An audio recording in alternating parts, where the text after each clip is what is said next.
ఉండాలన్నా ఐఏఎస్లు ఐపీఎస్లు కరెక్ట్ గా ఉంటే వాళ్ళే కదా కీలకం. మీరు దేశం బాగుండాలంటే జిల్లాకు ఒక ఎస్పీ చాలు, ఒక కలెక్టర్ చాలు. దానికి ఉదాహరణకు మీరు చెప్తా, గతంలో రాజశేఖర రెడ్డి ఉన్నప్పుడు కడప జిల్లాలో ఉమేష్ చంద్రాని వచ్చాడు ఎస్పీ గారు.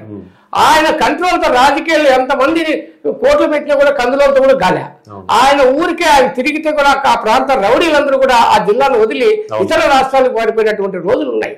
అలాంటి ఆఫీసర్ అంతెందుకు అనంతపూర్ లో స్టీఫెన్ రవీంద్ర వచ్చింది ఎస్పీ గారు. ఆయన కౌన్సిలింగ్ పేరుతో ఆయన పేరు చెప్తే ఉత్సవపడింది గుండా రౌడీలకు గుండాలకు. మరి అట్లా మరి సోమేష్ కుమార్ కలెక్టర్ గా ఉండేది మనం అనంతపూర్ జిల్లాకు, ఆయన ఎంతో అభివృద్ధి చేశారు. అట్లా ఐఏఎస్లు ఐపీఎస్లు ఈ నాయకులు వీళ్ళు ఇప్పుడు ఐఏఎస్లు ఐపీఎస్లు ఉండే దేశానికే వాళ్ళు ఆదర్శం. వాళ్ళే ఈ దేశం బాగుండాలన్నా ప్రజలు బాగుండాలన్నా ఐఏఎస్లు ఐపీఎస్లు బాగుండాలి. మరి వీళ్ళేమి ఇప్పుడు రాజకీయ నాయకులు ఏముంది, చెప్పులు కుట్టేవాడు కూడా అమెరికా అధ్యక్షుడు అయ్యాడు, రేపు కూలి పని చేసేవాడు కూడా మినిస్టర్ కావచ్చు. మరి ఇవి ఐఏఎస్ కాగలరా? ఐఏఎస్లు ఐపీఎస్లు రాజీనామా చేసి మీరు ఎమ్మెల్యేలు కావచ్చు, ఎంపీలు కావచ్చు, ముఖ్యమంత్రులు కావచ్చు.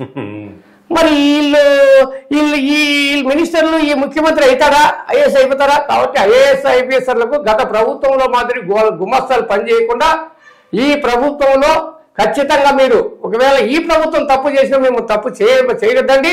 ఏమి అయితే ట్రాన్స్ఫర్లు అవుతాయి, ఏమైతుంది? ప్రజల కదా జీతం ఇచ్చేది.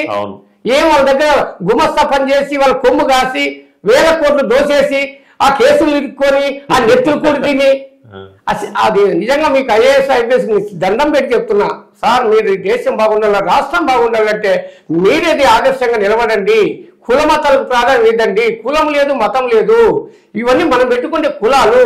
ఈ కులపిచ్చి అనేది ఫస్ట్ వదలండి. మీకు ఐఏఎస్లు ఐపీఎస్లు తట్టుకునే కులానికి ప్రాధాన్యత ఇస్తే ఇంకా సామాన్యునికి ఎట్లా ఉంటుంది పల్లెల్లో? ఇప్పటికీ అడ్డరాంతనం పోలే మీలాంటి వాళ్ళు ఉండి ఒక్క ఎస్పీ ఒక కలెక్టర్ సార్, మీ జిల్లాకు ఒక్క కలెక్టర్ ఒక ఎస్పీ కరెక్ట్గా ఉండండి, ఏం చేస్తారు?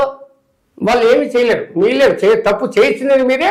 ఈ రాష్ట్ర ప్రజలను నాశనం చేస్తారని కూడా కొంతమంది, నేను ఏమంటే అందరూ మంచిగా కాదు, మంచి చేసిన మంచిగా ఈ దురాలోచన డబ్బు వ్యామోహం ఉండే ఐఏఎస్ ఆఫీసర్లు వీడనాలండి. ప్రజల సొమ్మిది, ప్రజలను బాగు చేయండి. ఎప్పుడైనా మనిషి పుట్టిన తర్వాత గిట్టక తప్పదు. ఎన్ని కోట్లు తప్పించిన వెంట పట్టకపోదు. ఈ పొద్దున వచ్చా